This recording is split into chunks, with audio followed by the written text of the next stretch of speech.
Addiction Rébellion, épisode 14.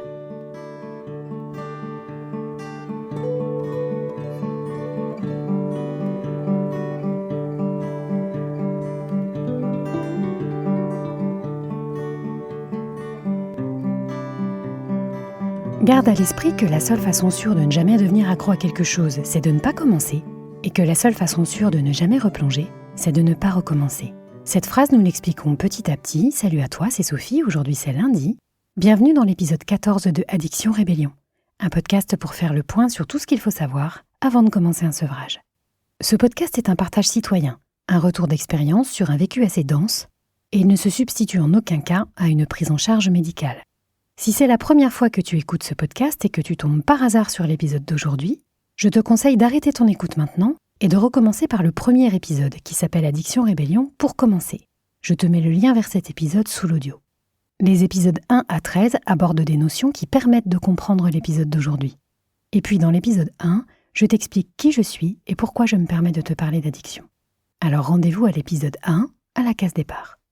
Si tu n'es pas nouveau et que tu suis la progression depuis le début, je suppose que tu n'as pas l'idée à ce stade d'arrêter l'écoute et que tu comptes bien aller jusqu'au dernier épisode de la playlist Libération. Et c'est une excellente décision car ça t'évitera de louper les derniers trucs importants pour vivre une abstinence durable et sereine. Aujourd'hui, je vais te parler des polyaddictions et des addictions croisées. Et avant, je vais te raconter un peu ma vie, mais pas longtemps. Ce n'est pas pour le plaisir de me répandre, je suis plutôt pudique et cette démarche me sort très loin au dehors de ma zone de confort. Mais je pense qu'un récit un peu incarné peut réduire la distance relationnelle qui existe entre toi et moi. Distance créée par l'interposition de nos écrans respectifs. Et quand tu connaîtras mieux mon parcours, tu me sentiras peut-être un peu plus à tes côtés, en soutien. Alors des sevrages, j'en ai connu plusieurs. Et toi aussi. Car certains sevrages, nous y sommes passés sans avoir eu le choix.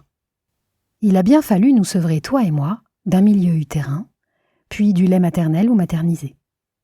Nous n'en avons pas le souvenir et ni toi ni moi ne savons aujourd'hui consciemment comment nous l'avons vécu. Par la suite, je me suis sevrée de différentes choses. Mon doudou, la télé, le sucre dans les yaourts, le sucre dans mon café, les crises d'hyperphagie, puis le lait dans mon café, le tabac, le café, le cannabis, le décaféiné et le thé, l'alcool, et enfin, le sucre et les ruminations mentales. Je ne te raconte pas tout dans le détail parce que je doute fortement que ça puisse te passionner. Ce que je peux en dire d'utile tient en assez peu de mots. Parmi toutes ces addictions, celle qui m'a fait souffrir le plus intensément, c'est l'hyperphagie. D'abord parce que j'ai pris énormément de poids et sur le corps d'une petite adolescente à l'estime de soi effondrée, c'est une situation dramatique. Ensuite parce que je vivais tout ce drame en silence et que je n'avais nulle part où trouver de l'aide. C'est vraiment terrible de ne pas pouvoir s'empêcher de s'empiffrer compulsivement et de passer chaque seconde de sa vie à le regretter et à redouter la prochaine crise. J'oscillais de crise en crise et en mon fort intérieur, j'étais déchirée de honte, de culpabilité, d'impuissance, de frustration, de peur, de tristesse, de haine et de dégoût de moi-même. J'ai vraiment vécu un calvaire psychologique que seules les personnes qui sont passées par là peuvent comprendre. Cette addiction n'a heureusement pas duré trop longtemps dans ma vie. Elle a pris fin quand j'ai quitté le domicile familial pour suivre mes études supérieures, et j'ai retrouvé un rapport à la nourriture un peu plus sain, quoique longtemps problématique. L'autre addiction qui m'a fait souffrir intensément, mais encore beaucoup plus longtemps, ce sont les ruminations mentales. Les ruminations mentales m'ont fait vivre des années de désespoir, d'abattement, de découragement, d'accablement, de tristesse, d'angoisse, de mépris et de honte de moi. Quand les ruminations mentales s'arrêtent, la vie n'a juste plus rien à voir. Comme c'est un cas vraiment délicat et complexe, j'ai écrit une mini-série pédagogique en 4 épisodes. Et si toi aussi tu aimerais te libérer de tes ruminations mentales, je te mets le lien vers le premier épisode dans la description. Les addictions les plus nocives pour ma santé physique ont sans aucun doute été le tabac et l'alcool, sans surprise. Pourtant, ce sont aussi celles que j'ai arrêtées avec la plus grande facilité et sans jamais rechuter. Je suppose que ça vient du fait que j'étais dans des addictions légères à modérées, mais je n'ai aucune certitude là-dessus. Ces 2 addictions sont très sournoises, car on a tendance à n'en voir que les aspects délétères pour la santé physique, tandis que l'impact psychique est moins évident. On pense facilement aux dégâts physiques sur les poumons, le cœur, les artères, le foie, et pourtant, une fois l'abstinence bien installée, je me suis rendu compte à quel point le tabac est stressant et irritant, et à quel point l'alcool est dépresseur, démoralisant et accablant. C'est quand j'en suis sortie et que je me sentais beaucoup mieux que c'est devenu visible. Mais tout en haut, sur le podium de la nocivité, trône définitivement le sucre. Le sucre, que je ne consommais pourtant qu'en quantité limitée, m'a fait un tort inconcevable.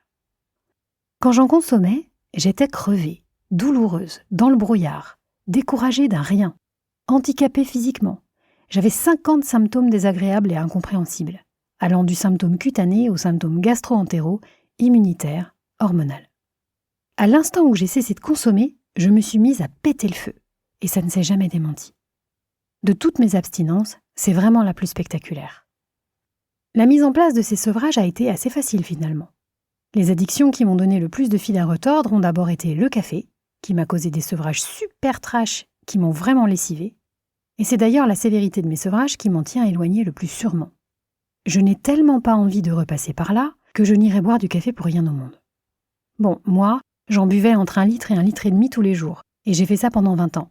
Alors évidemment, ceci explique peut-être cela. Et j'ai arrêté parce que je commençais à avoir des symptômes pas ouf.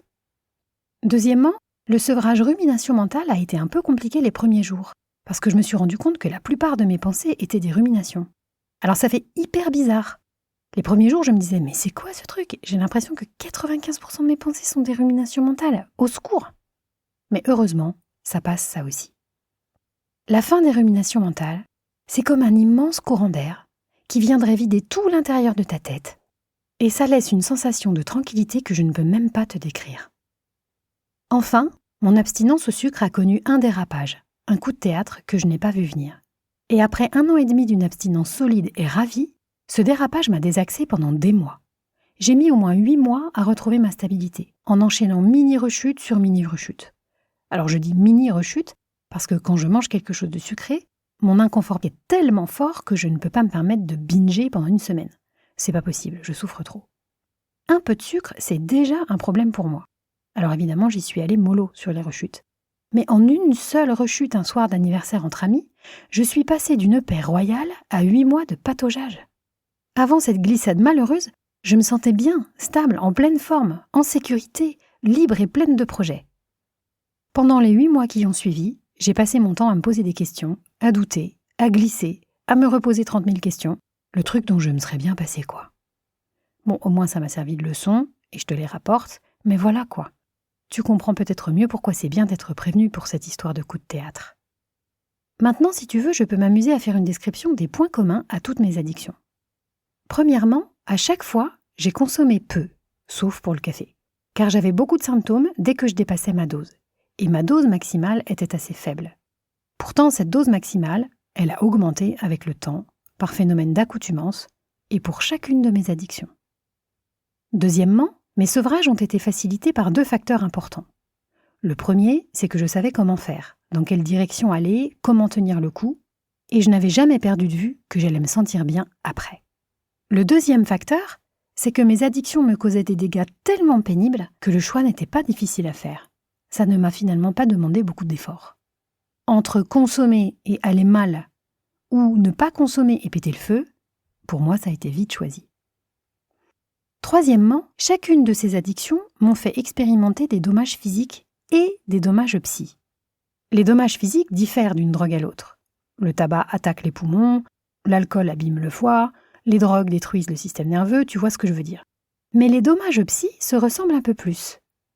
Anxiété, stress, estime de soi de plus en plus fragile, irritabilité, honte, accablement, démotivation, frustration, impuissance. Ça fait du bien quand tout ce vilain lot s'évapore tout d'un coup.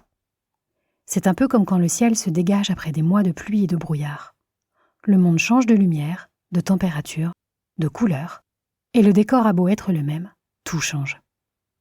Alors le ciel se dégage plus ou moins vite, mais c'est un bénéfice commun à toutes les abstinences. Au bout d'un moment, tu vas mieux.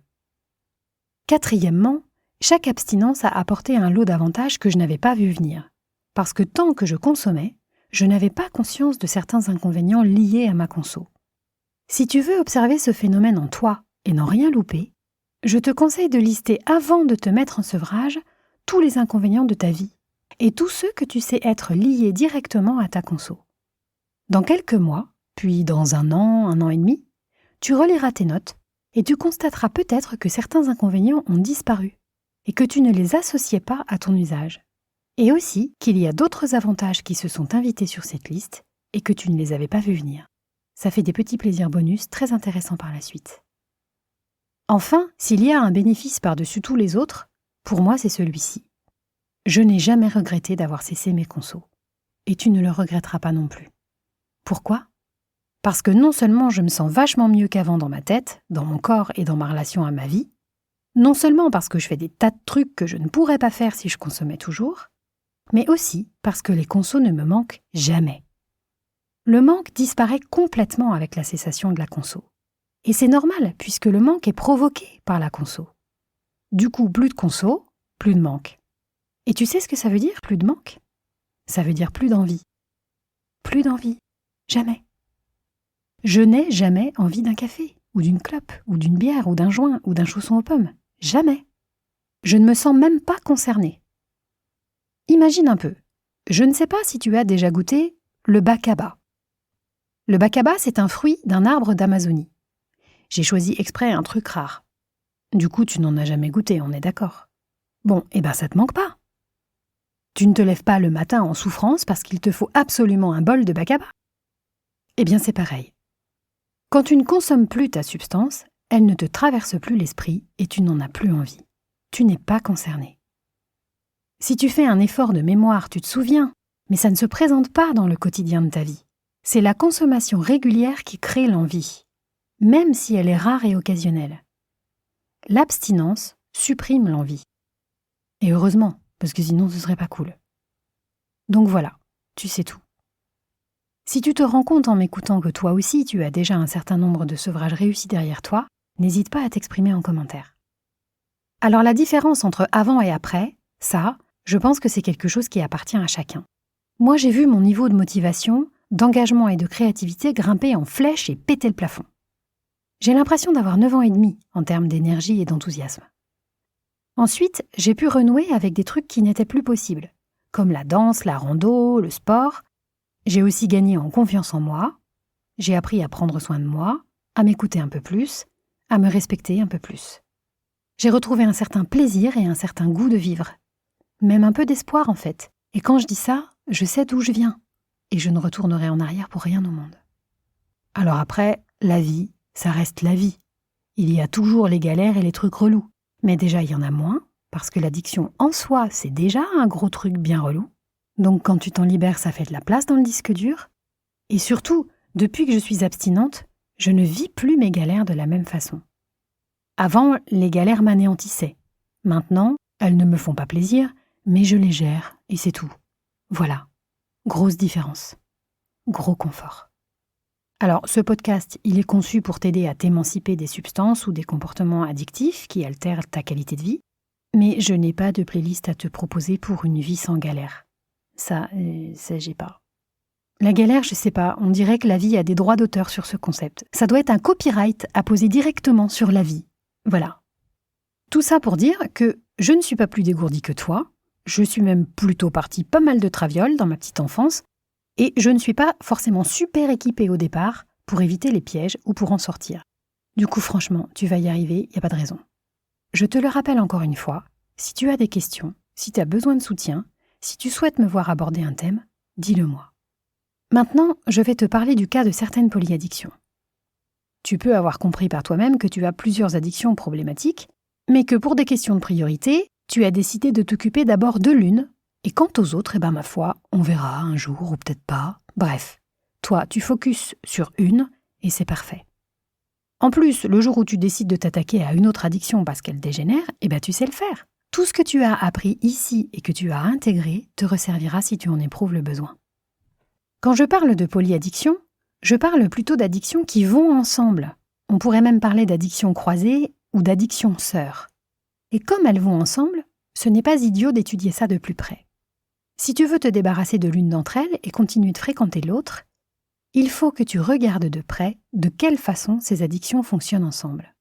Parce que si elles fonctionnent ensemble et que tu veux te sevrer de l'une d'entre elles, dans certains cas, à cause du jumelage, si tu ne cadres pas le truc, l'autre addiction peut te faire rechuter dans la première. L'exemple le plus frappant, c'est le couple tabac-cannabis. Regarde bien. Si tu veux arrêter de fumer du tabac, mais que tu continues à fumer des pétards, que tu roules avec du tabac, à ton avis, il va se passer quoi? Le sevrage ou l'émancipation au tabac, ça veut dire 0 tabac. Tu l'as bien compris, ça? Alors ne t'enfuis pas en courant, j'ai un conseil pour toi si tu es déterminé à cesser la nicotine, mais que tu ne te sens pas encore prêt à arrêter le cannabis. Même si je pense que ce serait mieux pour toi de faire d'une pierre 2 coups, et qu'au fond ce n'est pas plus compliqué, chacun son rythme, et figure-toi que moi non plus, je n'ai pas arrêté tout de suite. Mais pour le coup, je ne suis pas forcément un exemple. Alors écoute bien jusqu'au bout. Si tu n'as pas bien compris que le moindre shoot qui contiendrait de la nicotine va te faire rechuter, et qu'il ne faut plus jamais ingérer quoi que ce soit qui contienne de la nicotine, alors il faut que tu réécoutes certains épisodes de cette méthode. Si tu l'as compris mais que tu ne sais pas quoi faire avec ça, voici une astuce. Arrête de fumer du cannabis avec du tabac. Moi, j'utilisais autre chose. Il y a d'autres végétaux séchés non nocifs qui font très bien l'affaire. Alors je ne veux pas te renseigner sur ma chaîne parce que je n'ai pas envie d'avoir des ennuis, mais puisque moi j'ai trouvé ce renseignement, il y a 12 ans, tu en es capable toi aussi. Je te le dis parce que sinon, tu ne t'en sortiras pas avec la nicotine. C'est ce que j'ai fait au début. Alors aujourd'hui, je suis affranchie du cannabis, mais au début, je ne me sentais pas prête à arrêter. Et ma foi, ça fonctionne quand même bien. Alors attention, fumer des trucs avec tes poumons, c'est nocif. Même si tu te mettais à fumer, je sais pas moi, des feuilles de noisetier séchées ou des fleurs comestibles, inhaler des fumées brûlées dans tes poumons, c'est hyper nocif. Alors j'insiste, je n'incite personne à fumer du cannabis. Je ne cautionne pas du tout. Le cannabis, c'est addictif. Il est dosé de plus en plus fort. Il provoque des états qui le rendent incompatible avec énormément d'activités. Il peut dans certains cas provoquer ou déclencher des troubles psychiatriques lourds, voire irréversibles. Et il te démotive à un degré peu commun. Ce n'est pas pour rien que j'ai décidé d'arrêter d'en fumer. Là, moi, ce que je te dis, ça ne s'appelle pas de l'incitation à la conso, mais de la réduction des risques, pour ne pas que tu ruines tes possibilités de te dégager de la nicotine. Et je te signale ce danger pour t'aider à prendre conscience qu'il y a peut-être dans ta façon de vivre une ou plusieurs choses qui menacent ton projet de sevrage nicotine, et pour que tu ne risques pas une rechute. Si tu es dans cette situation, c'est très important de t'y préparer et d'élaborer des stratégies. Si tu veux te libérer du tabac, c'est 0 tabac. Point barre. Et ne tarde pas à t'interroger sur cette histoire de cannabis, car cette drogue est beaucoup plus toxique et beaucoup plus addictive qu'on ne le croit généralement. Et elle ne rend pas service à ton cerveau, ni à ta vitalité. Pour finir sur cette question du cannabis, interroge-toi aussi sur le couple cannabis-alcool et cannabis-grignotage, sucré ou non. Est-ce que le cannabis te fait consommer plus d'alcool et ou grignoter plus? Dans ce cas, si tu souhaites te libérer de l'alcool ou du grignotage en dehors des repas, comment vas-tu te protéger des compulsions quand tu fumes du cannabis? C'est une question à laquelle je te conseille de réfléchir pour élaborer des stratégies. Je consacre d'ailleurs une mini-série en 5 épisodes sur le grignotage compulsif et je te mets le lien sous l'audio. Pour revenir sur la nicotine, tabac ou vapote, je peux aussi te parler de 2 addictions qui fonctionnent bien avec. Il s'agit du café et de l'alcool. Si tu veux t'arrêter de fumer, il va te falloir faire le point avec ces 2 autres addictions. Est-ce que tu es capable de boire un café sans allumer une cigarette? Ou de sortir boire un verre sans fumer? Sans doute que oui, mais c'est important de te poser cette question. Tu as 2 options. Soit tu réussis à accepter ton petit café ou ton verre sans tabac, et ça passe, et à un moment donné, ça ne te manquera plus jamais, soit tu arrêtes les 2 ensemble. C'est faisable. Je connais un monsieur qui a décidé d'arrêter l'alcool en arrêtant de fumer. Il voulait arrêter de fumer, c'était clair pour lui. Mais à chaque fois qu'il avait un verre d'alcool dans la main, il était torturé par l'obsession d'une cigarette et il refumait. Il a donc arrêté les 2 et c'est terminé. Et il va bien, Désormais, quand nous nous croisons au pub, nous faisons partie, lui et moi, des quelques rares clients qui ne fument pas et qui ne boivent pas d'alcool. Et nous allons très bien. D'ailleurs, si tu crois que c'est impossible de te libérer de plusieurs addictions, sache que ce n'est qu'une croyance. Je ne te dirai pas que c'est facile, mais moi je l'ai déjà vu. En tout cas, en l'espace de quelques mois, ce proche dont je te parle parfois a sous mes yeux cessé toute consommation de cocaïne, d'exta, de MDMA, de benzo, de neuroleptiques, de crack, de LSD, de kétamine, d'alcool, de café, d'écran à outrance, de dépenses compulsives, de scarification, de sucre et de nicotine. C'est impressionnant et il en a bavé, mais au moins il est débarrassé. Je pense qu'il a gagné du temps. Donc si tu veux arrêter le tabac, je te conseille de faire un petit bilan de la façon dont tu associes la clope au café et la clope à l'alcool. Je te conseille aussi d'étudier les relations étroites qui existent entre les addictions telles que les écrans, la télé, le smartphone et les réseaux sociaux. Réfléchis bien, si tu veux cesser l'une de ces addictions, à la façon dont tu vas équilibrer les autres, pour ne pas risquer de reglisser dans celle dont tu cherches à te dégager. C'est un peu la même chose avec l'addiction à la pornographie, à la masturbation et au sexe. Il peut arriver que les trois fonctionnent en même temps. Tous ces sujets seront traités en temps et en heure sur la chaîne, alors surveille-la bien. Tu peux aussi réfléchir aux interactions qui existent entre grignotage et sucre. Dans mon expérience, le grignotage est la première marche vers des compulsions sucrées. Alors prends le temps d'étudier la question. J'en parle dans la mini-série en 5 épisodes. Pense aussi au couple alcool-sucre, parce que tu fais peut-être partie des gens qui les associent facilement.